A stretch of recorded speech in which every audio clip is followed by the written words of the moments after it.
Amazing Discoveries Afrika mempersembahkan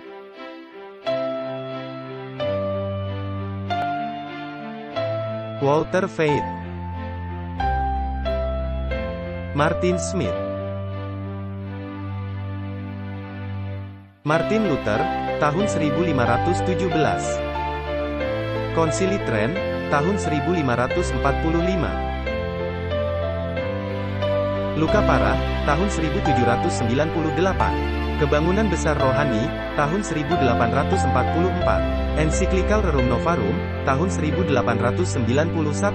Konsili Vatikan II, tahun 1962. Paus Francis, tahun 2013. Ensiklikal Laudato Si Perawatan Bersama Rumah Kita, tahun 2015. Pandemi COVID-19, tahun 2019. Pemilihan Presiden Amerika Serikat, tahun 2020. Ensiklikal Fratelli Tutti, tahun 2020. WhatsApp Prof 107, keyakinan salah yang tersamar. Halo, selamat datang kembali dalam episode lain WhatsApp Prof. Selamat siang Walter. Hello, Martin. Saya baik-baik saja. Saya harap Anda juga baik-baik saja. Saya pikir Tuhan telah sangat baik bagi kita. Benar, luar biasa. Hari ini, kembali kita membahas topik yang menarik. Sedikit mengenai roh nubuat, dan Alkitab yang memberi kriteria untuk umat yang sisa. Ya, mari kita membahas mengenai keyakinan salah yang tersamar. Nah, Martin, bukankah menarik, bagaimana filsafat dunia berdampak kepada pemikiran kita? Tentu saja. Anda bahkan tidak bisa memikirkan apapun, hal yang sudah diajarkan kepada Anda di sekolah yang tidak mempengaruhi cara berpikir Anda. Jadi dari mana datangnya hal itu? Itu berasal dari filsafat. Jadi pada dasarnya, jika landasan Anda dibangun atas filsafat, maka Anda sedang membangun berlandaskan pasir. Anda mesti membangun berdasar, demikianlah firman Tuhan. Tetapi sebelumnya, silakan Anda berdoa buat kita. Bapa Sorgawi, terima kasih, telah mengumpulkan kembali kami bersama-sama. Terima kasih telah memberi kami jangkar kehidupan, yakni Alkitab. Kami memohon kiranya Engkau mencerahkan pikiran kami, dengan Roh Kudus-Mu, dan berkatilah diskusi ini. Di dalam nama Yesus kami berdoa. Amin. Nah, kembali kami menegaskan, kami tidaklah membuat diskusi ini bersifat mengkritik apa yang dikatakan orang, dan seterusnya.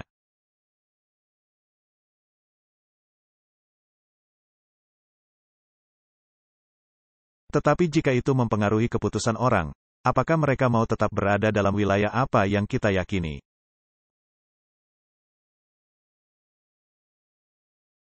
Atau apakah mereka menolaknya? Adalah penting. Kita mengatakan, apa saja yang mungkin terjadi. Masih ada kebenaran. Dan selama kebenaran menang, tidak peduli berapa kecil persentase orang yang memeluknya, maka kebenaran tidak dikesampingkan.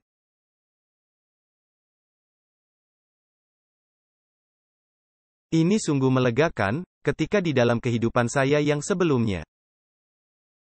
Saya selalu merindukan suatu kebenaran yang lengkap. Dan sekarang, setelah bertahun-tahun mempelajari doktrin Gereja Advent hari ke-7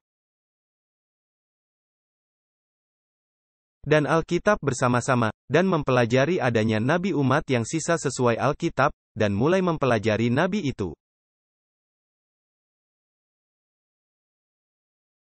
Ini sungguh melegakan untuk mendapatkan kebenaran yang murni ini dan menerapkannya ke dalam kehidupan saya. Saya juga menemukan Martin, ketika saya membaca Alkitab, dan saya membaca cara di mana para nabi mengekspresikan diri mereka ketika Alkitab ditulis. Dan ketika saya mengambil volume tulisan Roh Nubuat dan membacanya, saya mendapati adanya tepat roh yang sama. Dan di dalam kehidupan saya mengalami kemalangan dengan membaca ratusan buku salah kepercayaan. Buku-buku spiritualistik, buku-buku okult, dan roh itu sama sekali berbeda. Dan saya sangat terdidik di dalamnya, sehingga diperlukan waktu yang cukup panjang untuk menghilangkannya. Sama seperti Musa, yang 40 tahun. Benar. Dan sekali saja, saya membuat perubahan. Ketika saya mengambil sebuah buku, dan saya membaca dan menemukan roh itu, saya dengan segera merasa mual. Dan saya sudah memperkembang sifat tidak suka kepada roh itu. Dan sepertinya, saya bisa mengenalinya bahkan di dalam kegelapan, hanya dengan cara bagaimana kata-kata dirangkai bersama. Allah kita adalah Allah kasih, tetapi Dia tidak pelin-pelan. Dia terus terang, dan Dia memiliki ucapan yang luar biasa, dan Dia mengatakannya dengan cara yang sangat bagus, tetapi Dia melakukannya. Sebagai contoh, ketika Allah menempelak bangsa Israel, dengan berkata, "Aku melakukan hal ini bagimu, dan engkau tidak mendengarkan, aku melakukan hal lain. Dan aku menghukummu dengan ini, dan aku menghukummu dengan itu, tetapi tetap engkau tidak mendengar. Lalu, aku membuatmu kekurangan makanan," Amos 4 ayat 6, "tetapi tetap engkau tidak mau mendengar." Itulah cara Allah mengungkapkannya. Tidak ada makanan di mulutmu, gigimu bersih, tidak memberimu makan, sungguh luar biasa. Saya menyukainya. Inilah mengapa alasan saya mengatakan hal ini, saya ingin mendorong orang-orang. Bacalah Alkitab dan tulisan roh nubuat. Iya, karena yang satu tidak akan menjauhkanmu dari yang lain, mereka hanya akan saling melengkapi. Dan ini merupakan perang. Itulah sebabnya, kita membahasnya hari ini. Iya, kesaksian langsung akan membuat pengguncangan. Ini merupakan perang, kepada siapa Anda hendak percaya. Apakah Anda mempercayai filosofi? Apakah Anda mempercayai orang-orang yang melakukan filosofi itu? Ataukah Anda mempercayai, demikianlah firman Tuhan itu merupakan garis mendasarnya. Kita akan membaca beberapa kutipan dari pasal khusus, dari buku Spiritual Gift, volume 3, mulai halaman 90. Saya dibawa kembali ke masa penciptaan. Dan ditunjukkan bahwa dalam pekan pertama, ketika Allah melakukan pekerjaan penciptaan. Dalam 6 hari, dan beristirahat di hari ke-7, adalah sama dengan pekan yang lainnya. Allah Maha Besar dalam hari-hari penciptaannya dan hari beristirahat. Membuat patokan siklus pertama, sebagai sampel bagi pekan-pekan selanjutnya, hingga penutupan waktu. Mengutip, ini adalah angkatan dari langit dan bumi ketika mereka diciptakan.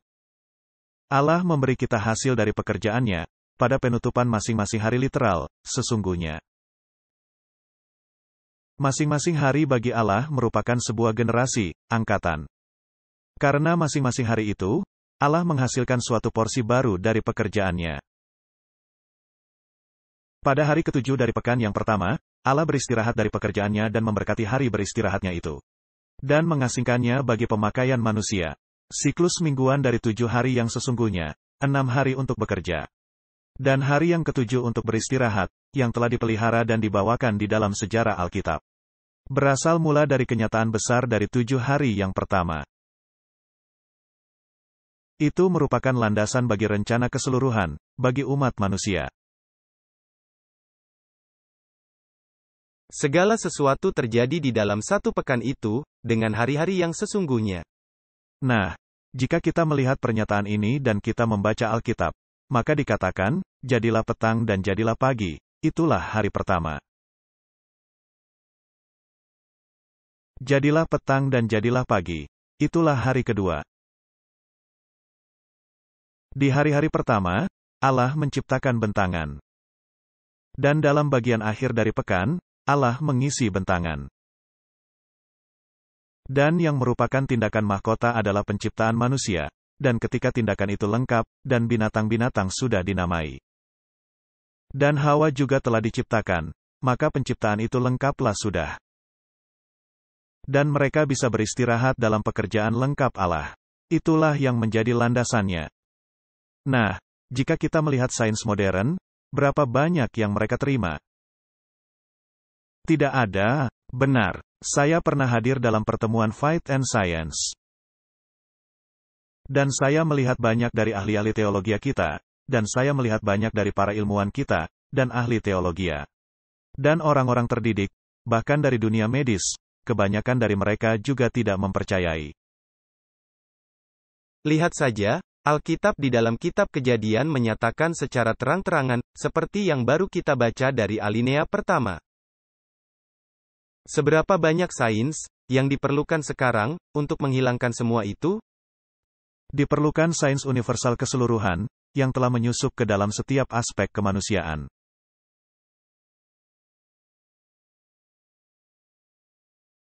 Segala sesuatunya, sekarang ini telah memiliki bias evolusi. Ketika Anda berbicara di media, atau di persaudaraan sains, atau di persaudaraan keagamaan, semuanya memiliki bias evolusi. Juga termasuk persaudaraan medis. Tetapi umat-umat Allah harus terpisahkan dan memiliki suatu nada yang berbeda. Jika kita melihat sains modern, sebagai contohnya, apa yang terjadi dengan virologi? Segala sesuatunya didasarkan kepada evolusi. Kenyataannya, para ilmuwan evolusi dengan mutasi dan dalam bidang virus merupakan orang-orang yang menjalankan dunia medis modern. Dan menurut hal ini dilandaskan atas pasir. Suatu pondasi yang didasarkan di atas pasir. Ini bagaikan bangunan yang lemah. Dan hal ini akan runtuh di dalam tahapan tertentu. Jadi sangat penting, ini merupakan hari-hari literal, sesungguhnya. Nah, orang-orang terkenal dari kalangan kita, memiliki pendapat yang sangat menyimpang untuk kata, literal. Nah, saya bisa menyebut nama, tetapi lebih baik tidak. Mereka adalah para profesor dan rektor di universitas. Dan tokoh-tokoh terkenal dalam bidang teologia, dan mereka memiliki cara pandang menyimpang kepada pernyataan yang sangat jelas ini. Yang bukan hanya di dalam tulisan roh nubuat, tetapi juga yang secara langsung kepada kata-kata pertama di dalam kitab Kejadian. Dan melihat hal ini sebagai dasar, mari kita lanjut membaca. Ketika Allah mengucapkan hukum-Nya, dengan suara yang terdengar di Gunung Sinai. Allah memperkenalkan hari Sabat dengan mengatakan, ingatlah dan kuduskanlah hari Sabat. Bahkan Allah secara tegas menyatakan, apa yang mesti dikerjakan di dalam 6 hari, dan hal yang tidak harus dilakukan di hari yang ketujuh. Kemudian Allah menunjukkan alasan dalam penyucian pekan, menunjuk kepada teladannya, di dalam 7 hari pertama di dalam waktu. Karena 6 hari lamanya, Tuhan menciptakan langit dan bumi, dan laut dan segala sesuatu yang di dalamnya, dan beristirahat di hari yang ketujuh. Karenanya Allah memberkati hari Sabat dan menguduskannya. Alasan ini terlihat indah dan mempunyai kekuatan, ketika kita memahami catatan penciptaan, dengan hari-hari yang sesungguhnya, literal. 6 hari pertama di dalam pekan, diberikan kepada manusia untuk bekerja. Karena Allah memakai periode yang sama di dalam pekan pertama, dalam pekerjaan penciptaan. Hari ketujuh, Allah telah mengasingkan sebagai hari beristirahat, dalam mengingat waktu beristirahatnya di dalam periode waktu yang sama. Setelah Allah melakukan pekerjaan penciptaan selama 6 hari. Ada banyak teologi yang ada dalam hal ini, yang mengagetkan pikiran. Kebenaran melalui iman, termasuk di dalam pernyataan itu. Keseluruhan topik menemukan beristirahat di dalam Allah, ada di dalam pernyataan itu. Jadi, ketika Anda tidak memiliki landasan ini, maka Anda tidak memiliki waktu beristirahat, karena itu Anda gelisah. Tepat sekali, dan Anda terus mengalami kegelisahan, jadi harus berpikir dan mencari-cari hal, untuk mendukung hal yang Anda ingin katakan. Jadi, Anda terus mengalami kegelisahan. Nah, jika saya memikirkan diri saya, ketika dulu saya penganut paham evolusi seperti yang orang banyak tahu, yang sekarang menjadi hal memualkan. Dan ketika saya menemukan hari Sabat, saya berkata, wah ini tidak masuk akal. Saya tidak bisa menyucikan Sabat, dalam mengingat 6 hari sesungguhnya penciptaan. Karenanya, topik Sabat ini tidak masuk akal, jika diterapkan dengan zaman yang sangat panjang. Kemudian, ketika Anda mempelajari hal itu, maka hal itu juga tidak masuk akal, karena bagaimana tanaman bisa tetap hidup, tanpa adanya matahari. Selama ribuan tahun. Dan bagaimana binatang-binatang laut dan burung-burung muncul sebelum adanya binatang di daratan. Anda mengalami kebingungan total, tidak bisa diterima, jadi Anda mesti membuang pemikiran yang tidak benar ini. Jadi tidak ada yang masuk akal, sampai Anda memahami adanya 6 hari yang sesungguhnya dan hari Sabat sebagai hari peringatan. Dan ini merupakan pekan waktu. Nanti kita akan mendalaminya. Dan orang-orang yang salah kepercayaan, ini yang sedang kita bahas, benar, ya. Jadi apa lawan kata dari mempercayai penciptaan? Keyakinan salah. Nah, jika Anda belajar di sebuah universitas Jesuit, apa yang akan Anda terima, kebenaran atau keyakinan salah? Keyakinan salah. Jadi jika Anda diajari keyakinan salah, apa yang menjadi hasilnya selain menjadi orang yang salah kepercayaan? Benar, ya.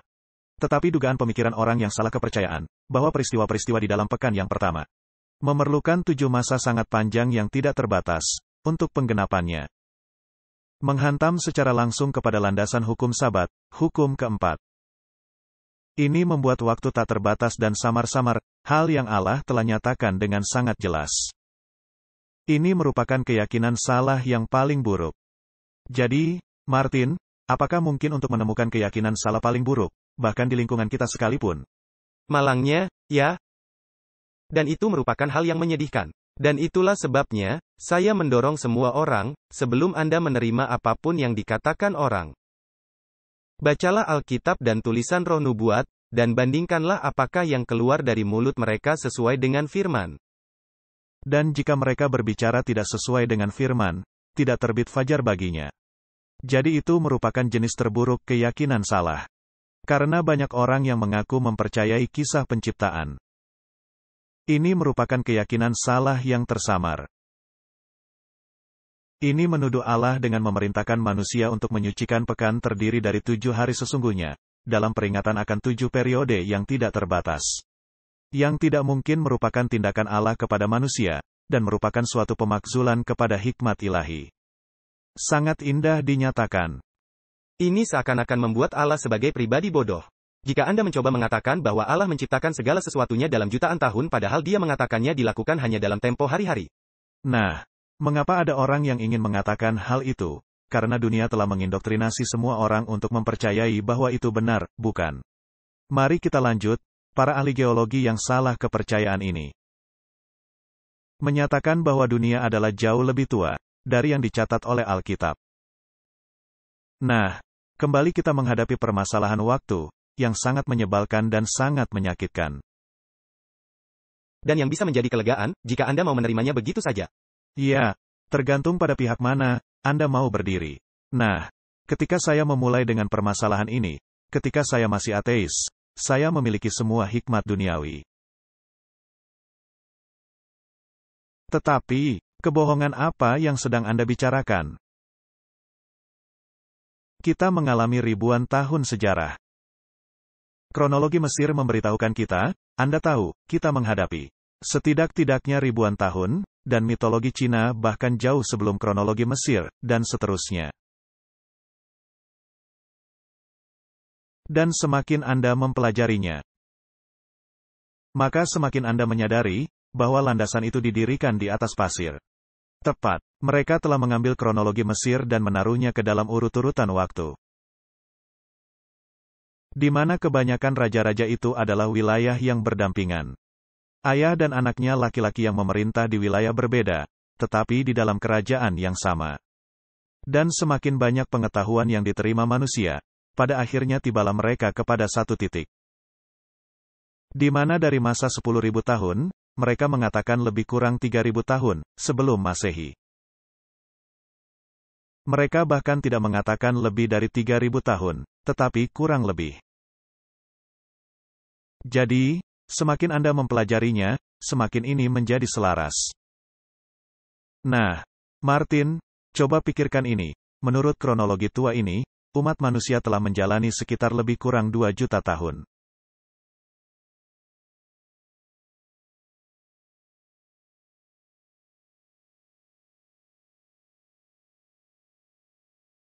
Hanya di masa hidup saya, jumlah populasi manusia telah meningkat tajam dari 4 miliar hingga ke 7 atau 8 miliar.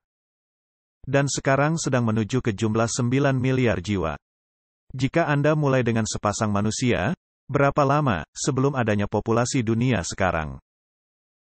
Dengan memperhitungkan angka rata-rata pertumbuhan, kematian, penyakit, dan lain-lain.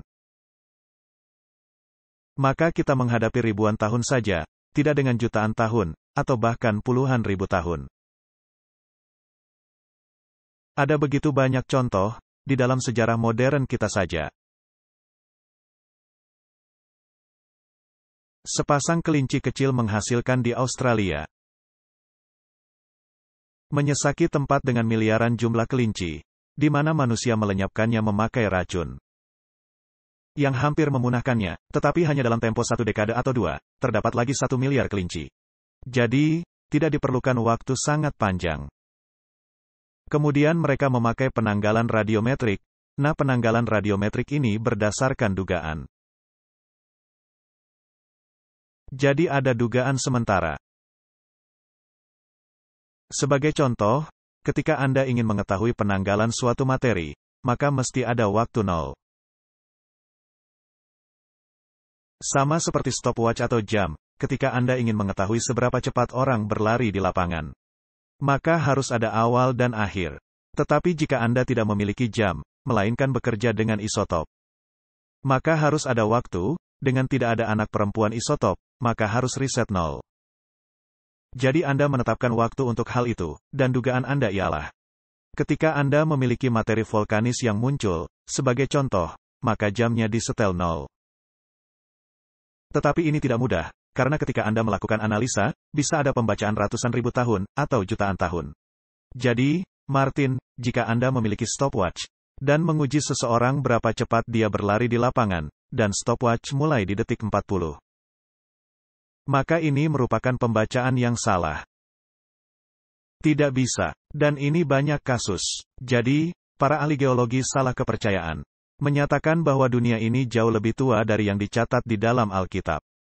Mereka menolak catatan Alkitab karena hal-hal yang bagi mereka, merupakan bukti dari bumi itu sendiri.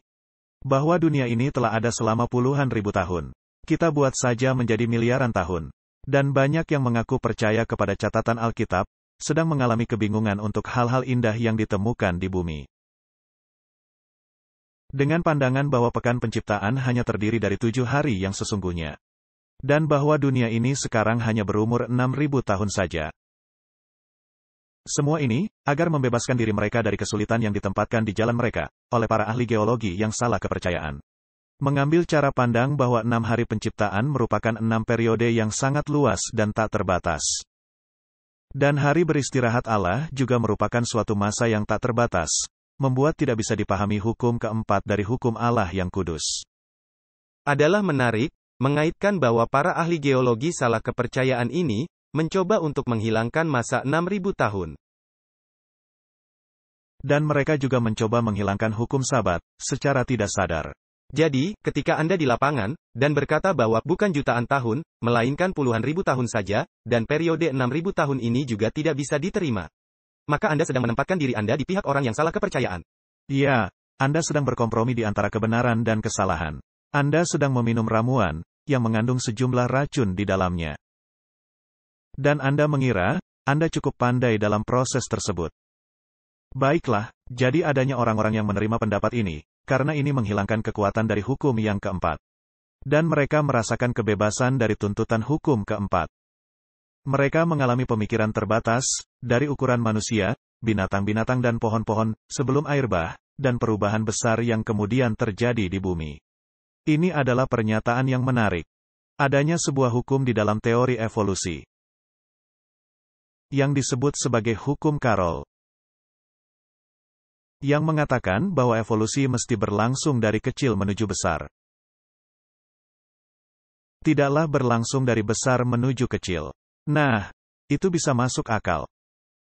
Anda tidaklah memulai proses evolusi dengan gajah dan berakhir dengan amuba. Anda memulai dengan sel tunggal, dan berakhir dengan gajah. Jadi jelas mulai dari kecil menuju ke besar. Karena jika Anda mesti menduga, binatang berukuran besar, dari permulaannya, maka Anda mesti bertanya, wah bagaimana bisa, ini pastinya sulap, benar, ya. Jadi segala sesuatunya harus bermula dari kecil menuju besar. Dan ketika Anda melihat catatan fosil, semuanya lebih besar dari yang ada sekarang. Jadi semua binatang, apakah itu serigala, kungkang, atau gajah, atau badak, binatang apapun itu, termasuk juga dunia serangga, semuanya itu jauh lebih besar dari yang ada sekarang. Ini merupakan kebalikan. Jadi dengan melihat hal itu, maka Anda mesti menduga adanya evolusi dengan penurunan. Kita menjadi semakin merosot. Nah, itu sangat selaras dengan Alkitab. Kita dulunya ciptaan yang sempurna. Adam tinggi badannya sekitar 3 meter. Dan sekarang kita merosot dan berpikir bahwa kita hebat dan maju, di mana yang sesungguhnya, kita sudah semakin merosot. Lihat saja gigi kita, adanya begitu banyak gigi cadangan, sehingga kita harus mencabutnya beberapa. Gigi bungsu, dan lain-lain.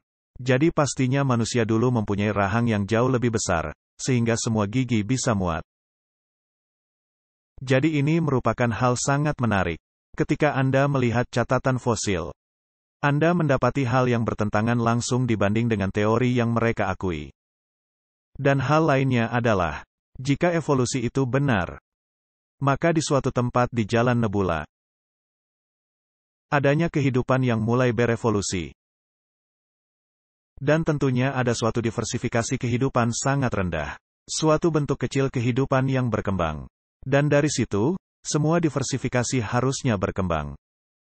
Jadi jika Anda mengamati catatan fosil, Anda mesti menemukan diversifikasi rendah pada permulaannya. Dan diversifikasi sangat luas, pada akhirnya. Tetapi mengapa Anda menemukan pertentangan yang langsung, diversifikasi sangat besar pada permulaannya? Dan semakin merosot dan menurun yang ada sekarang ini. Ini merupakan kebalikan dari hal yang Anda harapkan. Jadi, salah satu dari pemikiran ini pastilah berdusta. Apakah para ahli geologi salah kepercayaan yang sedang berdusta, dan juga apakah kaum evolusi salah kepercayaan juga yang berdusta? Dan orang-orang yang salah kepercayaan lainnya, yang menerima kesaksian mereka, yang menjadi rekan bersama juga berdusta, atau apakah Alkitab yang berdusta? Anda bisa memilihnya. Tetapi bagi saya lebih memilih Alkitab. Tulang belulang manusia dan hewan, ditemukan di tanah di pegunungan dan lembah, menunjukkan manusia dan hewan yang jauh lebih besar, pernah hidup di bumi. Martin, ini seperti saya menentang hal yang dikatakan di sini. Ini merupakan hal yang selalu menarik. Ambil contohnya, dinosaurus, makhluk yang berukuran raksasa, atau mastodon, atau apapun jenisnya. Atau kungkang raksasa. Kita tidak lagi melihat makhluk-makhluk itu sekarang ini. Tetapi untuk beberapa kasus, seperti kungkang raksasa, kami menemukan kulitnya yang masih utuh. Jikalau mereka telah punah selama jutaan tahun, itu tidak mungkin, karena itu kita menemukannya. Kemudian kita menemukan fosil manusia, seperti manusia Grabalal, yang tingginya 2,7 meter. Wah, ada apa ini? Ini mesti ada misteri, hal yang benar-benar salah. Hal yang menarik bagi saya, penulis menceritakan mengenai manusia yang jauh lebih besar. Dan Alkitab memang ada menceritakan mengenai raksasa-raksasa. Dan sekarang, orang-orang meninggalkan kata raksasa, dan menggantikannya dengan Nephilim. Dan mereka mengatakan ini adalah kawin campur antara malaikat berdosa dan manusia. Ini tidak mungkin, dan hal lainnya. Adam juga berperawakan raksasa, dengan tinggi badan 3 meter. Dia yang paling tinggi dari semua manusia. Jadi bangsa manusia pada masa itu adalah para raksasa-raksasa ini. Para raksasa-raksasa yang terlibat di zaman awal. Kata Nephilim juga berarti murtad. Jadi mereka semua adalah para raksasa. Dan ada keturunan dari garis Adam dan Set.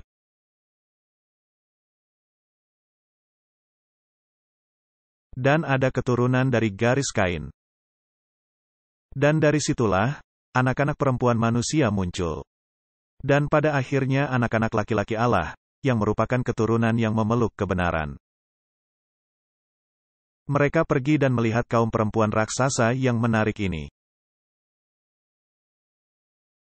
Dan mereka memakai pakaian minim, dan menganggap mereka cantik, dan dari situlah timbul kejahatan. Dan jika Anda lebih memilih Alkitab versi Katolik, maka Anda mendapati kebohongan. Yaitu makhluk-makhluk malaikat yang tidak bisa menghasilkan keturunan. Dan ada juga orang yang berpendapat, bahwa para malaikat berdosa itu mengenakan bentuk manusia. Tidak bisa.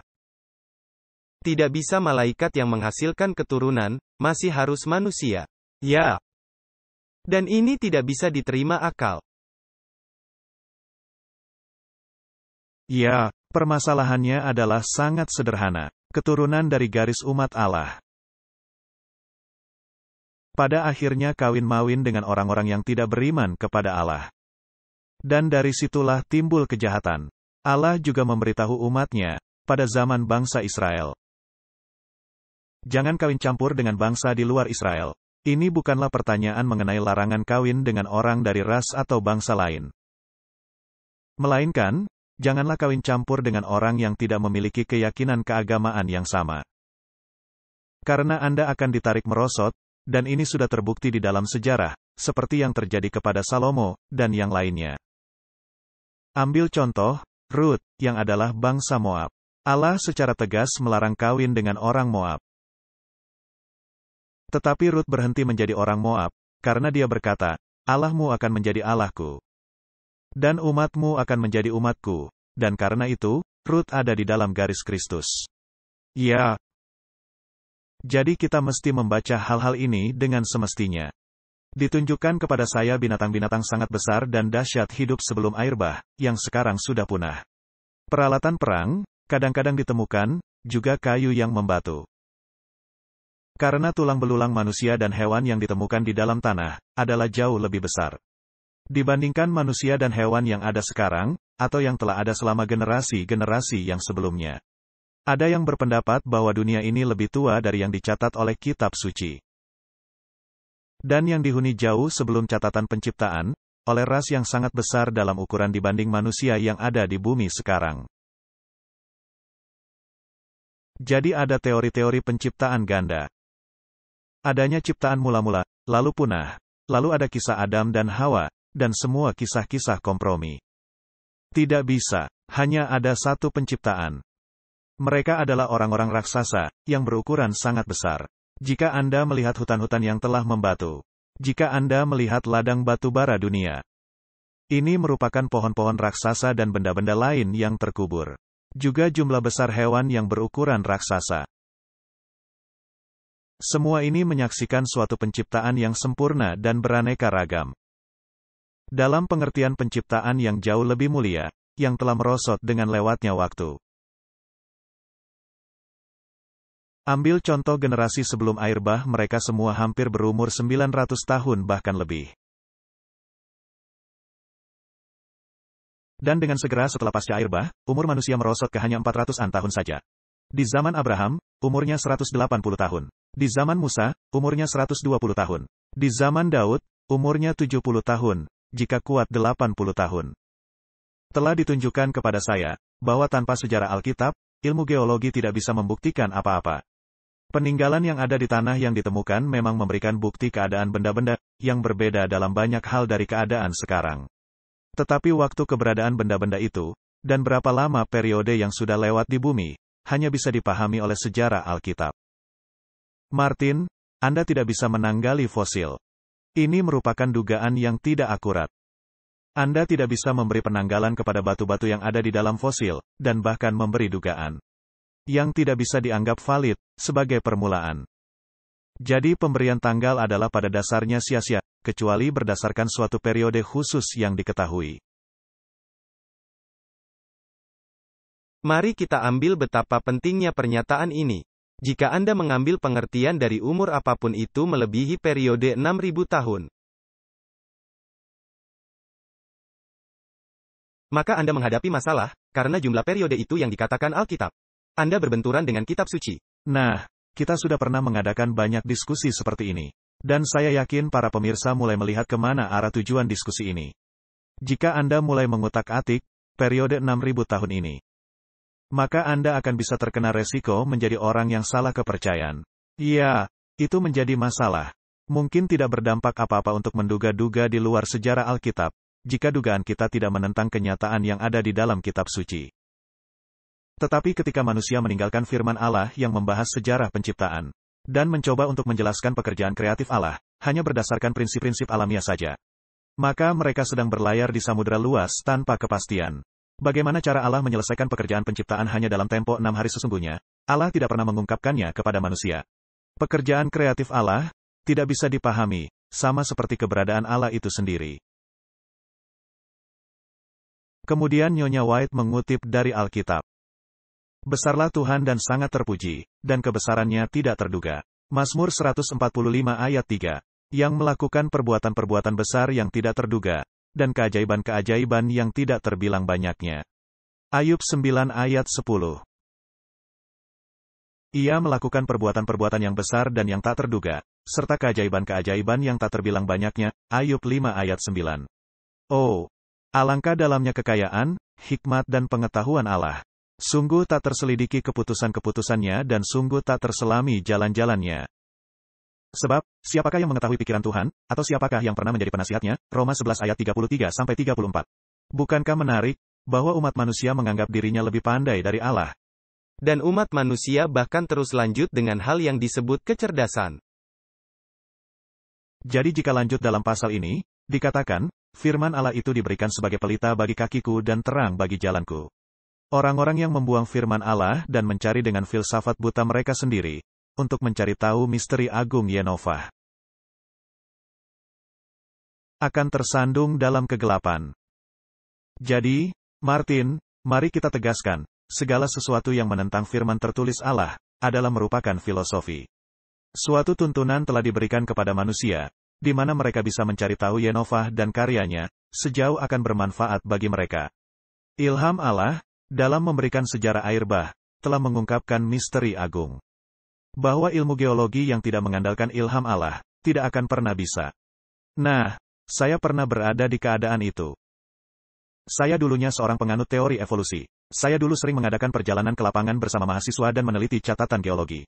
Kita memiliki catatan geologi luar biasa di Afrika Selatan, dengan semua dinosaurus. Dan adanya zaman-zaman dan ladang sangat luas dari fosil organisme marina. Dan saya selalu terkagum-kagum, bagaimana fosil-fosil ini telah terpelihara dengan sempurna. Bagaimana fosil-fosil itu tersimpan di dalam kuburan massal. Dan saya diberitahu ini hanyalah sekedar banjir setempat, yang mengubur semua fosil-fosil itu. Banjir lokal untuk seluruh benua? Ini sama sekali tidak bisa diterima akal. Dan saya pernah mengunjungi hutan yang membatu, di Namibia, dan di Yellowstone National Park, dan tempat-tempat lainnya. Dan adanya kecenderungan aliran air, bahkan di tempat yang lebih tinggi. Jadi, bukti untuk sebuah banjir universal, adalah begitu melimpah ruah. Dan kemudian ada lapisan kapur, Martin, yang menunjukkan adanya banjir universal, yang berarti semuanya berada di bawah air.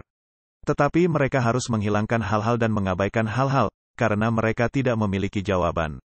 Ya, diperlukan sangat banyak volume buku-buku untuk mencoba dan membantah hal yang sudah diterangkan oleh Alkitab secara tegas dan sederhana. Benar, Anda benar sekali. Telah menjadi pekerjaan khusus setan untuk memimpin manusia berdosa, untuk memberontak melawan pemerintahan Allah, dan setan telah sangat berhasil dalam usahanya itu. Setan telah mencoba mengaburkan hukum Allah, yang sudah sedemikian jelas. Setan telah menunjukkan kebencian khusus terhadap hukum keempat dari 10 hukum. Karena hukum keempat menerangkan mengenai Allah yang hidup, pencipta langit dan bumi. Pernyataan paling sederhana dari Yenovah ditinggalkan, untuk menerima dongeng dari orang-orang yang salah keyakinan. Dan kita melihat kembali kata keyakinan salah. Mengapa setan begitu membenci hukum keempat? Karena hukum itu yang mengatakan Allah sebagai pencipta dan memiliki semua otoritas. Ya, Allah sebagai otoritas. Dan kata kecil itu yang membuat setan kesal. Ya, kata kecil itu, yaitu otoritas. Dan setan menginginkan melakukan otoritasnya sendiri. Manusia tidak bisa berdalih. Allah telah memberikan bukti yang cukup untuk melandaskan iman, jika manusia itu mau mempercayai. Di hari-hari terakhir, bumi hampir tidak memiliki iman yang sejati. Apakah kita telah mencapai titik ini? Ya.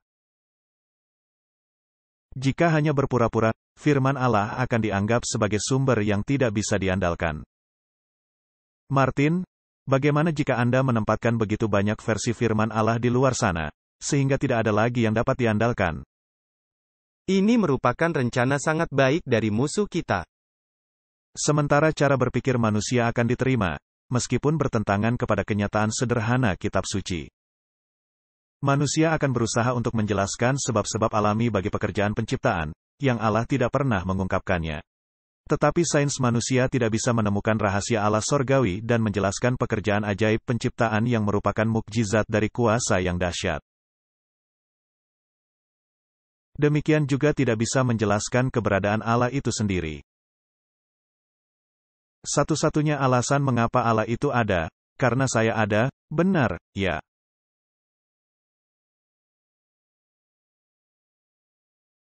Nah, filsuf Descartes berkata, saya pikir saya adalah Allah, yang membuat dirinya menjadi Allah. Seharusnya dia berkata, karena itu, saya adalah, maka saya berpikir. Ya, maka akan menjadi lebih baik bagi dirinya, benar.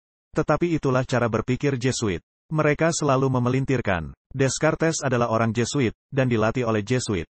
Dan orang-orang itu, dengan teologi keyakinan salah dan filsafatnya, merupakan akar dari banyak semua kejahatan di dunia. Ya, dan mereka menjadi akar dari paham kritik yang lebih tinggi, makanya ada semua kebohongan ini. Wah, kita tidak bisa menerima Alkitab apa adanya. Kita tidak bisa melakukan hal ini, hal itu. Di mana sebetulnya kita bisa kembali ke, demikianlah firman Tuhan. Benar. Jika tidak ada landasan, maka bagaimana bisa Anda mendirikan bangunan yang semestinya? Saya pikir, jika Anda ingin membuktikan kepada dunia bahwa tidak terjadi evolusi, mengapa Anda tidak memakai Alkitab? Jadi, apa yang sudah kita bahas sejauh ini, karena kita, saat ini, tidak hanya membahas mengenai evolusi versus penciptaan, benar. Kita telah menetapkan, adanya landasan tertentu. Jika Anda mengambil firman ini, Martin, dan membukanya di dalam kitab Kejadian.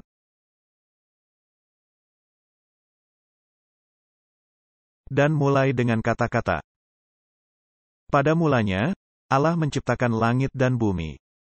Itu merupakan cara yang menakjubkan dalam mengungkapkan wahyu dari Allah, benar, ya. Anda berasal dari suatu tempat.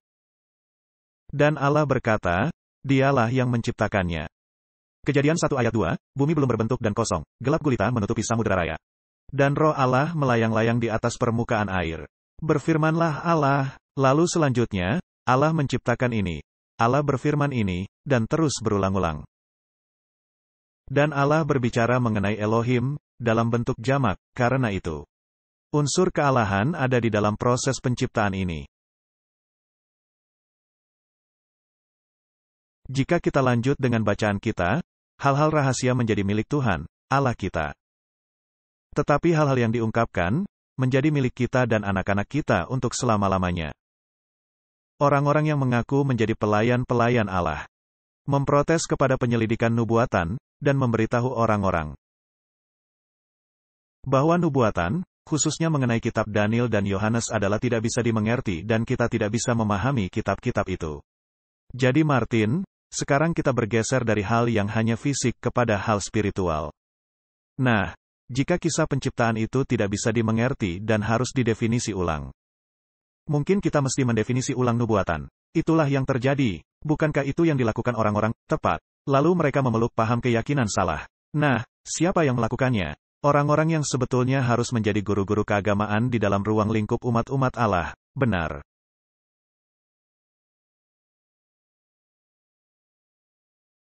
Dan beberapa orang yang menentang penyelidikan nubuatan karena dianggap tidak bisa dipahami. Dengan penuh semangat menerima dugaan dari para ahli geologi, yang membantah catatan dari Musa. Tetapi jika Allah firman Allah yang diungkapkan, begitu sulit dipahami. Pastinya orang-orang juga, harus tidak menyandarkan iman mereka hanya kepada dugaan manusia. Yang berkaitan dengan hal-hal yang Allah tidak ungkapkan. Jalan-jalan Allah bukanlah seperti jalan-jalan kita, demikian juga pikiran Allah bukanlah seperti pikiran kita. Baiklah, ini bukan hanya sekedar permasalahan fisik dan geologi, melainkan dari situlah timbulnya permasalahan. Tepat. Sains manusia tidak pernah bisa menjelaskan pekerjaan ajaib Allah. Allah telah menetapkan manusia, binatang-binatang dan pepohonan, yang berkali-kali lipat lebih besar, dari yang ada sekarang, bersama hal-hal lainnya. Harus dikuburkan di dalam tanah, pada masa air bah. Dan yang dipelihara menjadi bukti kepada manusia bahwa para penduduk dunia kuno, binasa oleh air bah. Allah telah merancangkan penemuan-penemuan dari hal-hal ini, dari dalam tanah, seharusnya membentuk iman manusia kepada sejarah yang diilhamkan. Nah, bukankah menarik bahwa di sepanjang abad-abad yang telah lewat, umat-umat saleh Allah meyakini apa yang telah ditemukan di batu-batu merupakan bukti dari air bah. Ya, memang seharusnya demikian. Lalu datanglah Darwin, dan hal yang menarik, Darwin mengeluarkan coretan gambar-gambarnya di tahun 1844. Jadi, hal ini khususnya ditujukan untuk generasi yang terakhir. Untuk membuatnya mereka menjadi sangat bingung. Sedangkan para reformator, mereka mempercayai penciptaan dan banjir universal. Sedangkan para ilmuwan modern kita, tidak mempercayainya. Demikian juga banyak dari ahli-ahli teologi kita, tidak mempercayainya. Demikian juga banyak dari para pemimpin keagamaan kita, tidak mempercayainya. Manusia dengan pemikirannya yang sia-sia, menyelewengkan semua hal ini, yang telah dirancangkan Allah untuk membawa manusia meninggikannya. Mereka jatuh ke dalam kesalahan yang sama, seperti orang-orang sebelum air bah. Hal-hal yang Allah telah berikan buat mereka sebagai manfaat. Mereka mengalihkannya menjadi sebuah kutuk, dengan menyelewengkan pemakaiannya. Ketika dasar bumi diletakkan, demikian juga diletakkan dasar dari Sabat. Jadi Anda tidak bisa menceraikan Sabat dari penciptaan. Demikian juga sebaliknya. Jadi ketika Anda menghancurkan penciptaan dalam 6 hari yang sesungguhnya, dan beralih ke evolusi jutaan tahun, atau ribuan tahun, Anda menghancurkan Sabat. Jadi Martin, apakah Anda menguduskan Sabat hari ke-7? Ya. Tetapi bukankah Anda sedang menguduskan Sabat orang Yahudi? Tidak.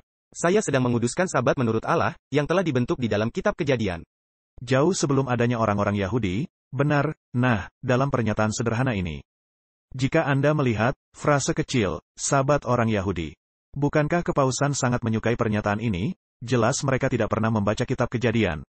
Mereka pastinya dilatih di Universitas Jesuit, benar. Jadi ini memberitahu kita, bahwa dengan segera, kepausan ingin memperkenalkan teologi keyakinan salah. Dan menentang hal yang secara begitu sederhana, dari pengajaran Alkitab. Baiklah, nah, ada hal yang sangat menarik. Telah ditunjukkan kepada saya, jika Sabat sejati telah dipelihara, maka tidak akan pernah adanya orang yang salah kepercayaan atau orang ateis tidak percaya. Pengudusan Sabat akan telah mencegah dunia kepada penyembahan berhala. Mengapa, Martin? Karena orang-orang akan mempercayai Allah. Karena Sabat telah ditanamkan dalam di dalam firman Allah, dan ini berakar di dalam pekan penciptaan. Dan jika Anda memelihara Sabat, hal mendasar yang Anda lakukan ialah, Anda menyaksikan kepada seluruh semesta alam, bahwa Anda lebih mempercayai Allah, daripada mempercayai orang-orang yang salah kepercayaan. Nah, itu pernyataan terbaik dari Anda. Itu 100% menegaskan. Engkau mengakui Allah sebagai otoritas tertinggi, itulah sebabnya engkau menghabiskan waktumu di hari di mana Allah hadir di sana untukmu. Baiklah, jika Anda menguduskan Sabat, apakah para ahli geologi menjadi kesal kepada Anda? Ya. Apakah orang-orang yang mempercayai para ahli geologi akan menjadi kesal kepada Anda? Ya. Baiklah, jika ada orang-orang di dalam lingkungan gereja yang lebih mempercayai para ahli geologi dibandingkan kepada firman Allah, apakah mereka juga akan kesal kepada Anda? Ya. Jadi, ini nampaknya menjadi masalah pertentangan. Pasti, 100%, dan kemudian hal ini menciptakan suatu keyakinan salah yang tersamar. Kadang-kadang Anda tidak sadar, Anda sedang sibuk dengan keyakinan salah Anda. Ya, karena Anda telah menelan sejumlah racun yang telah bermutasi menjadi monster di dalam pikiran Anda. Nah, Martin, pekan penciptaan ini, yang menjadi model bagi segala sesuatu yang menyusul kemudian. Gereja yang mula-mula juga mempercayai, hal ini menjadi model bagi rencana keseluruhan keselamatan, yang terbentang selama 6.000 tahun, dengan masa 1.000 tahun. Dari hari ke-7, yang melambangkan 1.000 tahun waktu beristirahat. Dan hal ini disebut sebagai pekan kosmik. Nah, para ahli teologi modern kita, nampaknya sangat tidak menyukai pekan kosmik, benar. Nah, hal itu yang telah dipercayai oleh para bapak gereja yang mula-mula.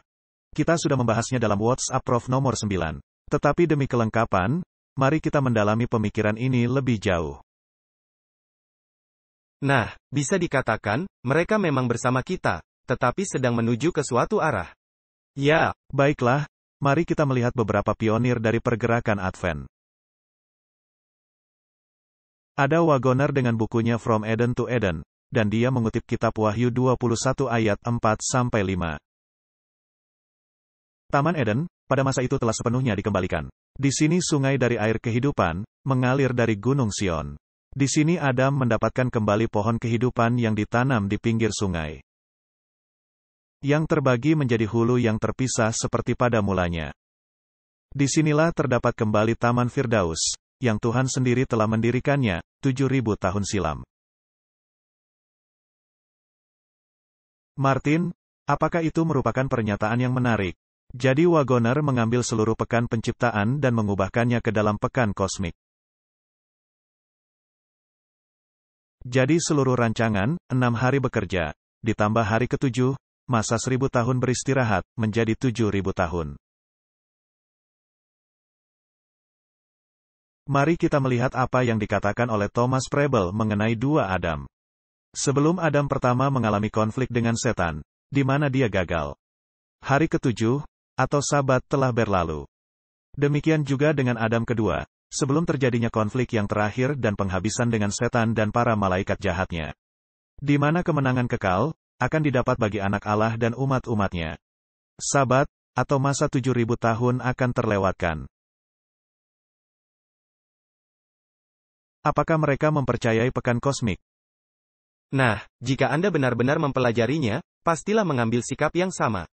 Apakah Ellen White mempercayainya? Ya, seperti yang dikatakan Allah, pada awalnya, betapa pentingnya, agar Anda memegang prinsip 6.000 tahun ini, agar Anda tidak menjadi bagian dari orang yang salah kepercayaan. Dan kita telah membaca pernyataan Ellen White, dari cucu laki-lakinya.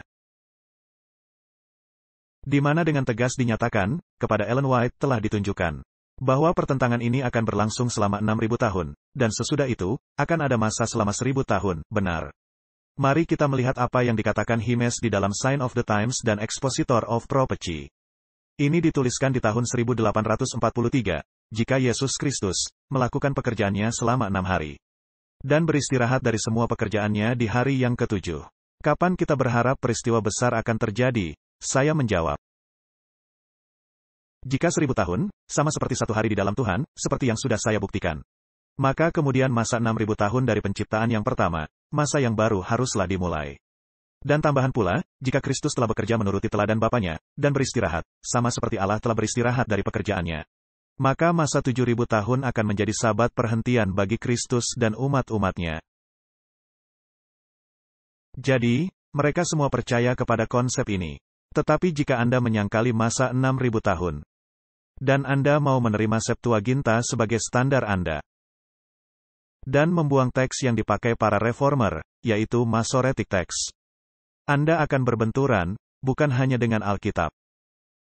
Anda akan berbenturan, bukan hanya dengan tulisan roh nubuat. Anda akan berbenturan dengan para bapak gereja yang mula-mula, dan juga akan berbenturan dengan para pionir dari pergerakan Advent, benar, ya. Clarke dalam Advent Review and Sabbath Herald tahun 1866, Alkitab menjawab semua pertanyaan dan keraguan-raguan. Di dalam Alkitab, para pencinta sejarah mendapatkan informasi lengkap mengenai hal masa silam dan perkara masa depan.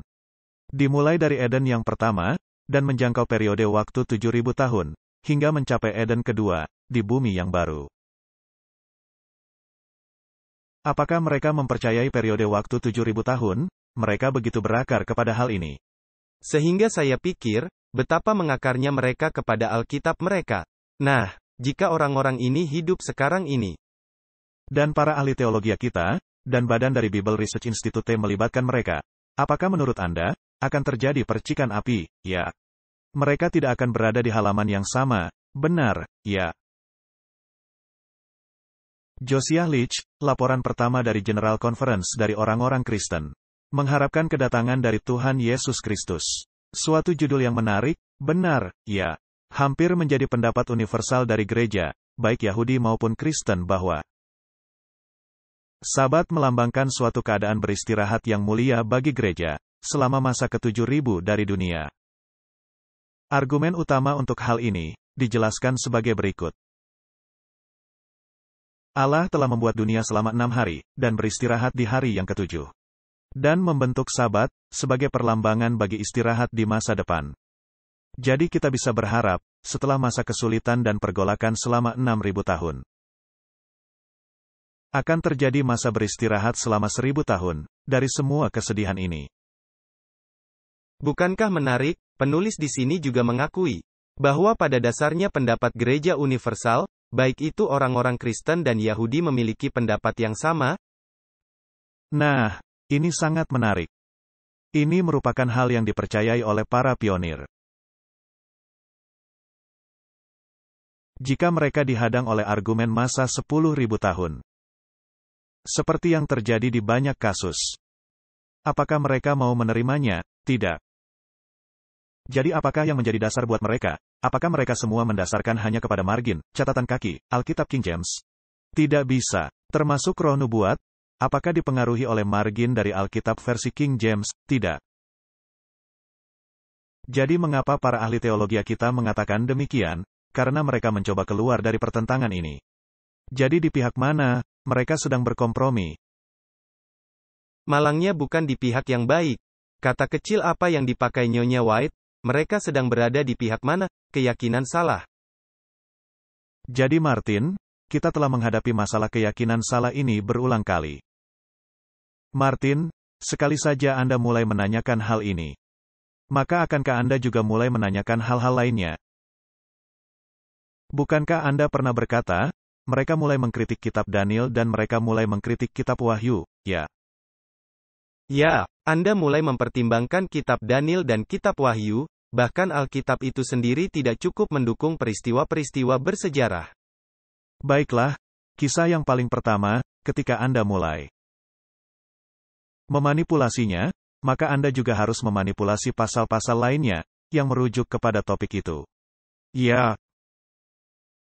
Ketika Anda mulai memanipulasi hal itu, maka Anda juga harus mulai memanipulasi hal yang dikatakan Yesus, ketika dia berkata, dan banjir itu datang dan membinasakan mereka semua, karena hal itu tidak bisa diterima secara sains, benar, ya.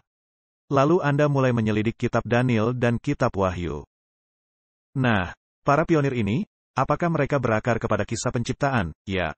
Apakah mereka juga berakar kepada Sabat? Ya. Apakah mereka berakar kepada pekan kosmik? Sudah pasti.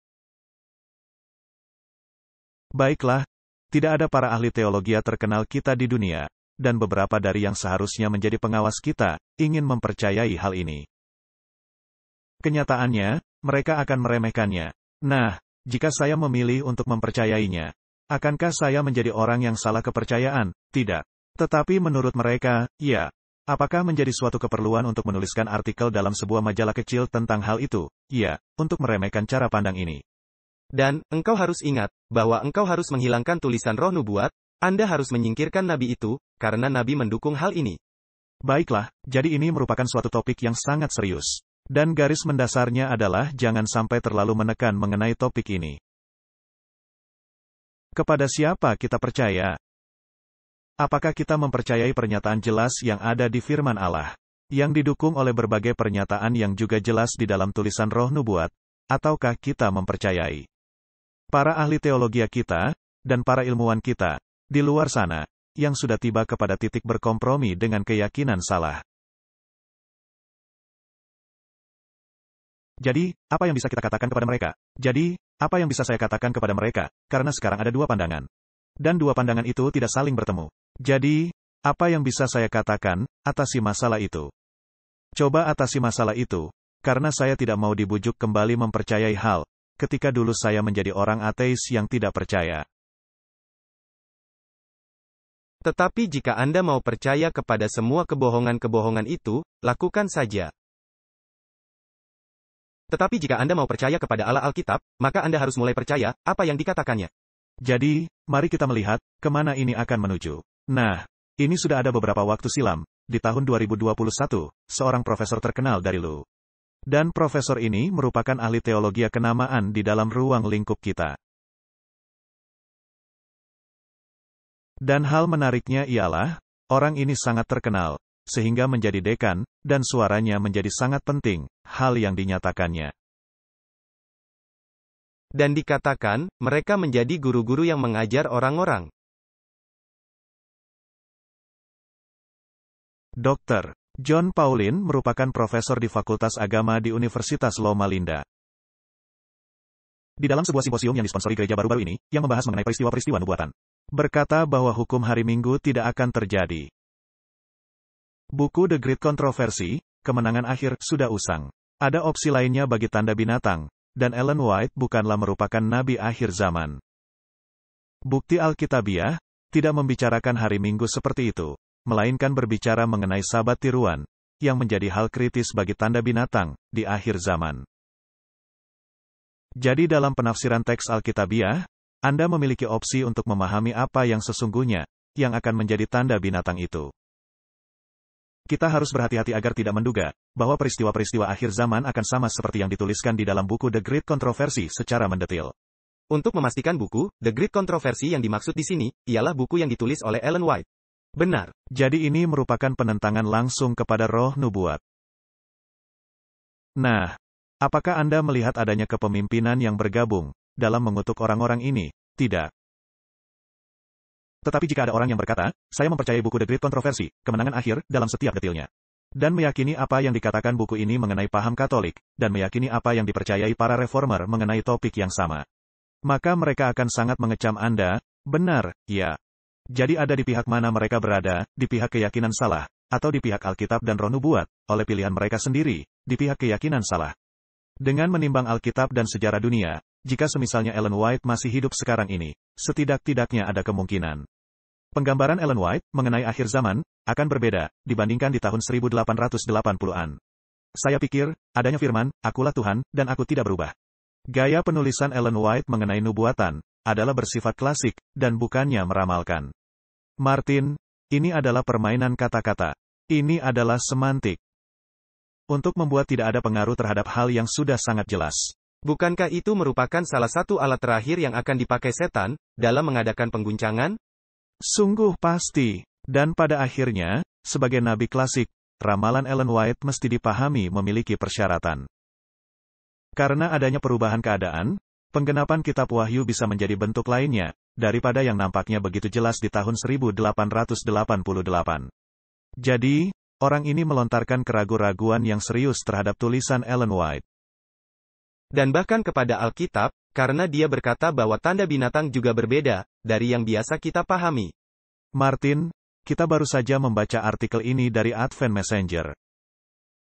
Dan adanya orang-orang yang berkata, wah, ini hanya berlebih-lebihan. Ini hanyalah kata-kata John Pauline sendiri. Tetapi saya telah memiliki pengalaman pribadi dengan orang ini. Saya duduk berhadapan muka dengan orang ini. Dan dia memberitahu saya, dengan sangat tegas. Agar saya tidak memberitakan mengenai kepausan, sebagai antikristus. Sedangkan roh nubuat berkata, beberkan kejahatan manusia durhaka. Dia juga memberitahu banyak hal lainnya, seperti orang-orang yang datang ke gereja oleh pelayanan seperti yang kita lakukan.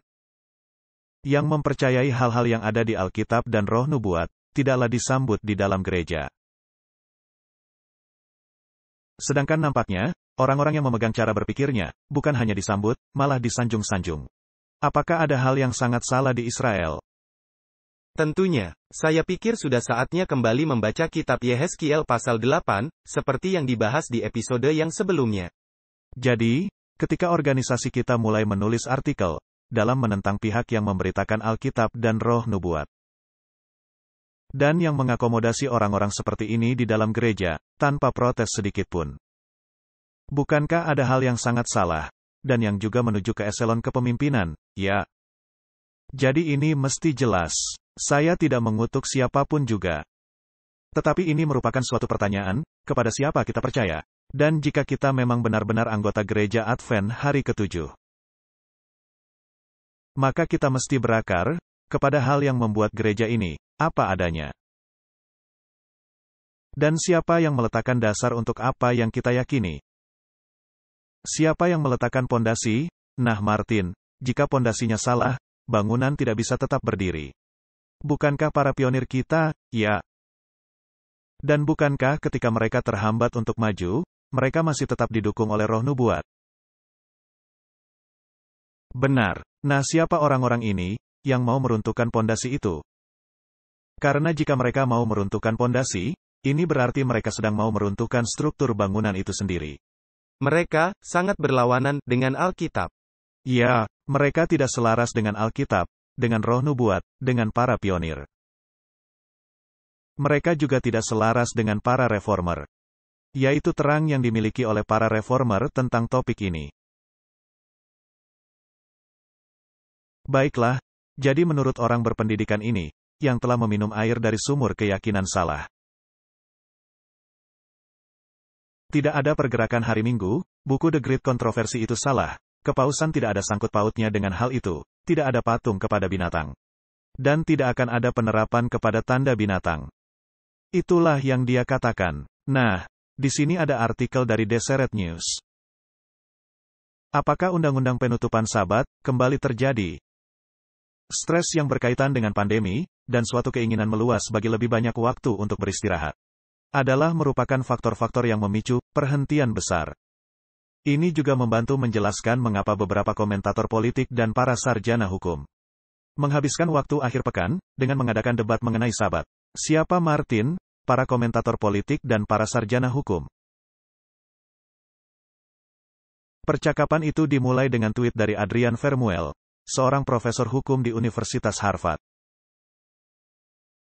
Dia menyoroti penerapan kembali hukum hari Sabat, yang merupakan salah satu dari beberapa tujuan kebijakan yang mempersatukan kelompok pasca-liberal. Sebuah kelompok kaum konservatif yang mengatakan mereka sedang fokus dalam mempromosikan demi kebaikan bersama. Martin, dari mana Anda mendengar kata demi kebaikan bersama? Kepausan dan kelompok Jesuit sangat menyukai kata itu. Jadi ini merupakan frase Jesuit. Jadi apakah kita sedang berhadapan dengan paham Katolik dan cara berpikirnya, dan dunia hukum dari dunia ini? Hukum biru, yang dikaitkan dengan Sabat orang Kristen, membantu menjelaskan mengapa bagian dari debat, yang berkaitan dengan tweet Vermuel, berpusatkan kepada diskriminasi keagamaan. Para ahli hukum menunjukkan bahwa pemaksaan penutupan di hari Minggu, secara tidak proporsional merugikan beberapa orang dengan kepercayaannya. Termasuk orang-orang Yahudi yang menyucikan hari Sabat, dari matahari terbenam di hari Jumat, hingga ke matahari terbenam di hari Sabtu. Di bulan Mei, tahun 1961, Mahkamah Agung memenangkan dengan 8-1, bahwa hukum Sabat Maryland tidak melanggar amandemen pertama. Para hakim mengakui bahwa pembatasan ini telah memiliki akarnya dalam praktek-praktek Kristen. Tetapi mengatakan bahwa hal itu menjadi tujuan penting sekuler, termasuk mempromosikan kesehatan publik. Ini dilaporkan oleh Oyes. Nah, Martin, ini sangat menarik. Ya, jadi kita menghadapi konflik di antara dua Sabat. Benar. Yaitu yang bersifat Alkitabiah, dan yang bersifat Kristen. Sebut saja, anak dari kepausan. Itu yang menjadi nama yang sebenarnya. Dan tanda binatang adalah penyucian hari Minggu, karena Roma telah mengidentifikasikannya demikian. Itu adalah tanda. Fakta bahwa kami telah memindahkan kehikmatan Sabat Alkitabiah ke hari pertama dalam minggu, adalah tanda otoritas gerejawi kami. Gereja melebihi Alkitab. Ini sungguh suatu kesombongan, tetapi ini berasal langsung dari sumbernya, yaitu paham Katolik. Di sini, ada debat yang terjadi, apakah memang hari Minggu dapat dipaksakan dalam penerapan hari Sabat?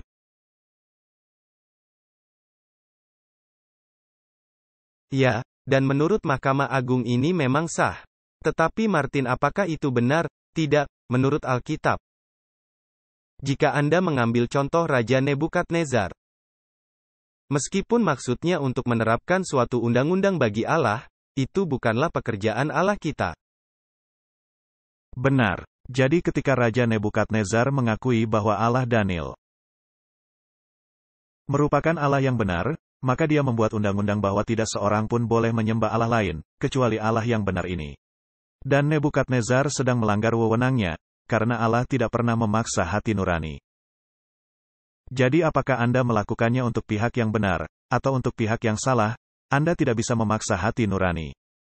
Dan ada artikel lainnya, dari Christianity Today, yang merupakan sumber berita terkenal. Tanggal 4 Februari tahun 2022. Amazon mengetengahkan suatu dilema bekerja di hari Minggu.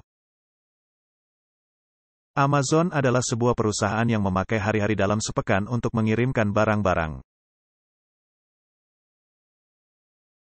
Dengan dua pengantar barang yang mengadukan masalah jadwal.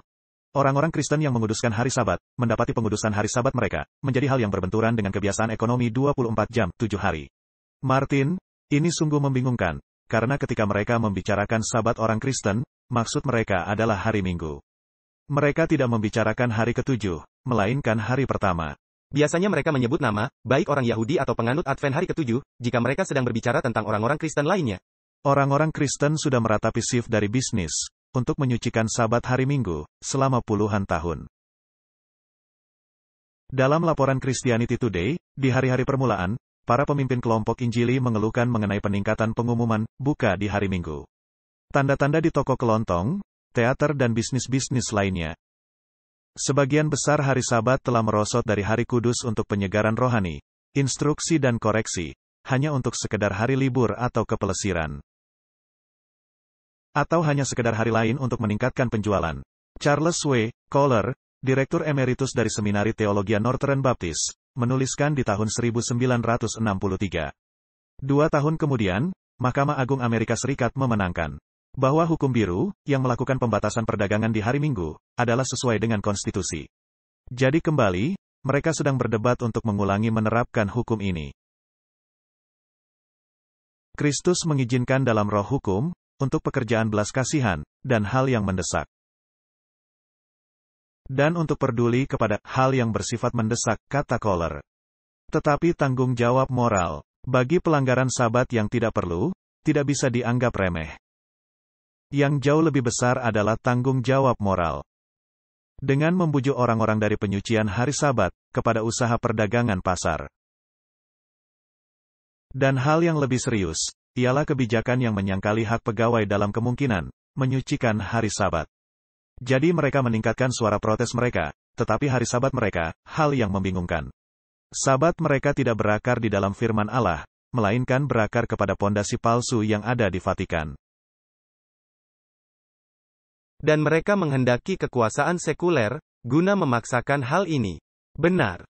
Ini ada artikel lainnya dari situs Religion Unplugged. Ini bertanggal 11 Februari tahun 2022, bukan sekedar nostalgia. Jiwa-jiwa yang letih karena pandemi, menghendaki hari Minggu kembali menjadi hari beristirahat. Ada dari antara kita yang cukup dewasa, untuk mengingat adanya banyak bisnis, bukan hanya Chick-fil-A, yang tutup di hari Minggu. Tetapi sekarang nampak samar-samar. Dan saya melakukan penelitian kisah dari Associated Press, di tahun 2003, kisah toko dari keluarga Kristen. Yang pada masa itu merupakan rangkaian, toko pengecer Kristen terbesar di Amerika yang memutuskan untuk buka di hari-hari Minggu. Tetapi di tahun 2016, saya kaget, ketika mengadakan laporan perjalanan, di Dakota Utara, ketika mendapati tempat parkiran kosong di Walmart Bismarck. Dan juga di swalayan Super Target. Sementara mencari-cari untuk membeli snack dan persediaan, sebelum kebaktian hari Minggu pagi. Saya menyadari, lebih dari 1 abad, negara bagian ini telah meminta kebanyakan toko pengecer untuk tutup mulai tengah malam hingga tengah hari, di hari-hari Minggu. Negara bagian Dakota Utara, pada akhirnya menjadi negara bagian terakhir, yang menghilangkan aturan itu, di tahun 2019. Saya mengemukakan topik ini, bukan untuk sekedar nostalgia, melainkan karena hari beristirahat, atau kurangnya akan hal itu, sedang mengalami pertimbangan kembali secara nasional. Martin, apakah mereka mulai berdebat mengenai topik hari Minggu? Ini sedang memanas. Tetapi John Paulin mengatakan, ini tidak akan terjadi. Ini bukanlah bagian dari kitab Wahyu. Dan Ellen White sudah usang. Nah, Martin, ini adalah artikel yang lainnya. Ini bertanggal 17 Februari tahun 2022. Dirikan kembali hukum biru. Sekarang ini kita sedang memakai slogan, Build Back Better, benar, ya.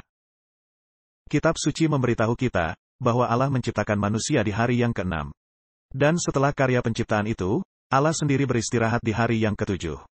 Dan Allah memberitahu kita, bahwa manusia juga perlu untuk beristirahat di hari Sabat, hari yang ke-7. Selama 200 tahun pertama, orang-orang Kristen yang tinggal di benua Amerika Utara, mereka terus menguduskan hari Sabat, seperti yang mereka telah lakukan di negeri mereka dulu. Sabat diterapkan oleh kekuasaan keimamatan. yang pada akhirnya dipaksakan oleh pemerintah sekuler di Amerika melalui serangkaian perundang-undangan yang dikenal sebagai Hukum Biru. Martin, di sini penulis benar bahwa perundang-undangan diterapkan oleh kekuasaan keimamatan. Sabat yang mereka bicarakan, tepat seperti itulah kejadiannya. Tetapi ini bukanlah diterapkan oleh Allah. Ya, karena ketika mereka membicarakan sabat yang sejati, dan nanti kita membahasnya, adalah menarik, mereka senantiasa berkata di hari yang ketujuh. Tetapi hari Minggu bukanlah hari yang ketujuh. Mereka benar-benar bingung. Lalu mereka membawa masuk hal yang mengatakan bahwa Allah beristirahat pada hari itu. Tetapi di sini, mereka mengatakan, kekuasaan keimamatanlah yang menetapkannya. Jadi, dari para ahli teologi yang bingung, dan yang tidak mempercayai hal-hal ini, bergabung, dan mereka semuanya sama-sama bingung. Seperti apa rasanya kehidupan di hari Sabat, di bawah Hukum Biru? Nah, ini artinya di hari-hari Minggu, menjadi lebih tenang. Yang terpisahkan dari 6 hari lain, di dalam pekan. Para pendukung untuk menghilangkan Hukum Biru, pada dekade yang sudah lewat, menyatakan bahwa hari Sabat Minggu, bisa menjadi hari perayaan yang bisa dipindah-pindahkan. Dan bisa dikuduskan di hari apapun di dalam pekan. Tetapi hal itu kehilangan poinnya. Yaitu untuk memberi manfaat bagi semua orang dan untuk memberikan tujuan perencanaan yang bisa diprediksi, maka segala sesuatunya mesti dihentikan di hari Minggu. Dan tentunya manfaat lainnya, adalah kehadiran di gereja akan meningkat. Manfaat dari Hukum Biru, pada akhirnya akan melebihi semua aturan yang bersifat kecil dan sementara. Dan para ahli politik bisa mendapati hal kampanye untuk membentuk suatu akhir pekan yang benar-benar penuh istirahat dan yang menyegarkan. Akan disambut banyak orang di musim gugur tahun ini. Martin, apakah ini akan menjadi topik permasalahan politik? Saya pikir ya. Dan kaum konservatif kanan, mereka pasti sangat menyukai hal ini. Mereka pasti turut bergabung. Baiklah, mari kita melihat sejauh mana ini sudah berlaku. Ini sebuah artikel dari situs Earthbeat, tanggal 17 Februari tahun 2022. Karena program Build Back Better terhambat, para pemimpin iman menghimbau Biden, Senat untuk momen dorongan semangat pada iklim. Ini sangat menarik, mari kita membacanya. Hampir 100 orang para pemimpin iman telah menghimbau Joe Biden dan pemimpin mayoritas Senat, Chuck Schumer, untuk tidak meninggalkan agenda Demokrat yang terlatih-tatih, Build Back Better. Dengan dananya, sebanyak ratusan miliar dolar untuk memerangi perubahan iklim. Dengan berkata, ini adalah momen untuk dorongan semangat. Ketika rancangan undang-undang ini terhambat dan tertinggal dari prioritas legislatif lainnya. Kita tidak bisa menunda-nunda, menerapkan perundang-undangan Build Back Better. Perundang-undangan yang sangat penting ini akan melindungi iklim kita, dan menempatkan bangsa kita di jalan keadilan iklim, keadilan lingkungan dan keadilan intragenerasi. Martin, ini menarik. Jika Anda ingat beberapa saat lalu, ada episode mengenai kata semboyan ini. Keadilan iklim, keadilan lingkungan, dan yang lainnya. Semuanya berpulang ke Undang-Undang Hari Minggu. Suatu koalisi dari 86 para pemimpin iman, nasional, negara bagian dan organisasi iman setempat dan jemaat. Menuliskan sepucuk surat pada tanggal 14 Februari menghimbau Biden, Schumer dan Senat lengkap Amerika Serikat. Kita membagikan suatu panggilan moral. Untuk peduli bagi rumah kita bersama, ciptaan Allah. Dan untuk mengasihi sesama kita, di sini dan di seluruh dunia. Inilah yang dikatakan oleh para pemimpin iman itu. Nah, Martin, jika ini merupakan kata-kata semboyan, yang keluar langsung, dari ensiklika Laudato Si. Dan yang dikaitkan kembali kepada ciptaan Allah. Apakah ensiklika Laudato Si, mengkaitkannya kepada hari Minggu? Ya. Secara langsung. Dan di sini ada 100 para pemimpin iman. Yang mengkaitkannya secara langsung kepada ciptaan.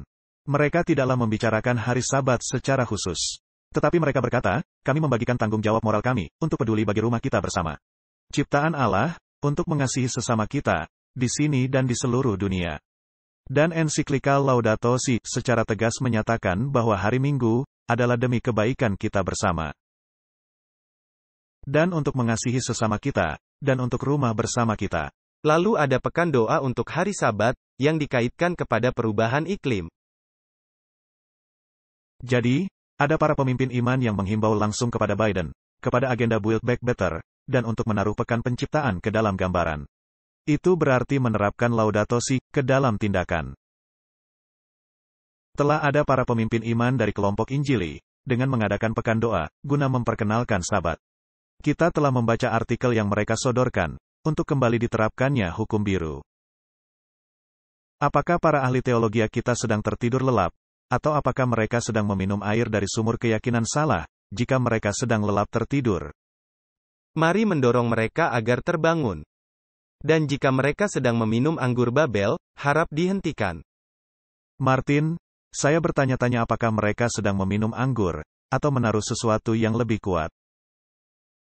Agar bisa mengeluarkan pertanyaan-pertanyaan tadi. Mari kita menyimpulkan diskusi ini, dengan pernyataan dari buku The Great Controversy, Kemenangan Akhir. Yang tadi dikatakan oleh teman kita, sudah menjadi usang dan perlu didefinisi ulang. Para petinggi gereja dan negara akan bersatu untuk menyuap, membujuk atau memaksa segala lapisan masyarakat, untuk menghormati hari Minggu. Kurangnya otoritas ilahi, akan digantikan oleh tindakan yang menindas. Martin, apakah mereka sedang berlatih hal ini, dalam 2 tahun terakhir? Ya. Ini termasuk ke dalam hukum biru. Korupsi politik, menghancurkan kasih akan keadilan. Dan penilaian untuk kebenaran, dan bahkan untuk negara Amerika yang bebas. Para penguasa dan pembuat undang-undang, agar mendapat dukungan luas masyarakat. Akan memenuhi tuntutan populer, bagi diundangkannya hukum hari Minggu. Martin, apakah adanya permintaan populer? Ya. Ada para pemimpin iman dan masyarakat luas. Dan apakah mereka sedang berdoa untuk penerapannya? Kebebasan hati nurani, yang telah meminta pengorbanan sangat besar, tidak akan lagi dihargai. Mereka telah melatihnya selama 1 tahun atau lebih. Dan sekarang mereka hendak menerapkannya. Dalam konflik yang segera akan terjadi, kita akan melihat penggenapan kata-kata Nabi.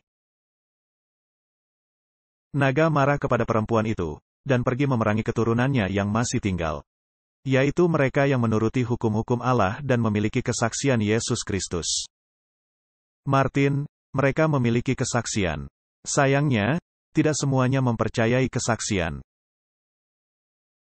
Tetapi Alkitab berkata, kepada hukum dan kesaksian, jika mereka tidak berbicara sesuai dengan firman itu, maka tidaklah terbit fajar bagi mereka. Jadi himbauan saya kepada orang-orang yang mau mempercayai hal perkataan Allah. Maka mulailah dari permulaan. Bacalah kitab Kejadian, lihatlah rencana keselamatan. Lihatlah akar untuk hari Sabat. Lihatlah peperangan melawan hari Sabat. Dalam kitab Daniel dan kitab Wahyu, itu akan mengubahkan cara berpikir Anda. Mereka telah mengubahkan waktu dan hukum, dan mereka secara tepat telah melakukan hal ini. Mereka menyebutnya sebagai tanda bagi kekuasaan keimamatannya. Paus telah mendapatkan para pemimpin iman, untuk menuntut hal itu. Untuk penerapan kembali hukum biru. Sedangkan umat-umat kita mengatakan, waktunya belumlah tiba. Martin, kapan kita akan terbangun? Kita mesti melakukannya sekarang. Karena kita mesti mengumandangkan seruan nyaring dan membawa orang-orang keluar dari Babel. Dan marilah kita mendoakan untuk para ahli teologi ini. Dan para pemimpin kita, yang menyangkali hal-hal paling mendasar dari iman Advent. Dan kiranya kita mendoakan mereka agar terbangun dan memeluk kebenaran, sebelum terlalu terlambat. Dan ini juga berlaku bagi masing-masing kita. Siapa yang kita percayai? Apakah kita mempercayai, demikianlah firman Tuhan, ataukah kita mempercayai orang-orang yang salah kepercayaan? Dari dunia sains, atau dari orang-orang yang salah kepercayaan yang telah mabuk dengan anggur? Yang sedang dibagikan, bukan hanya oleh gereja Roma, melainkan juga oleh semua pihak yang telah meminum anggur tertentu itu. Kiranya Allah memeliharakan kita, karena Allah berkata, kita mesti keluar dari Babel, agar kita tidak terkena malapetaka-malapetakanya. Marilah kita berdoa, Bapa Sorgawi. Peperangan ini telah berlangsung dari permulaan, dengan satu kalimat dari Alkitab. Pada mulanya, ada Allah, sedangkan iblis berkata, tidak.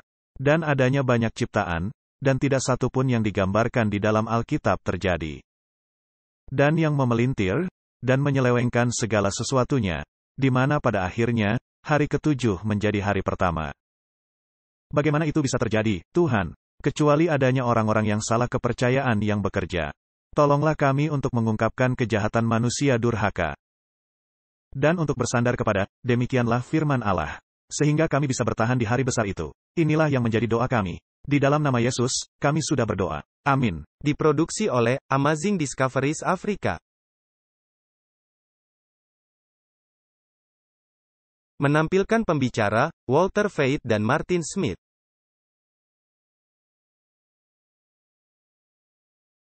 Terima kasih kepada semua pihak yang dengan limpahnya telah mendukung dengan dorongan semangat, doa dan sumbangan finansial. Untuk keterangan lebih lanjut mengenai Amazing Discoveries Afrika,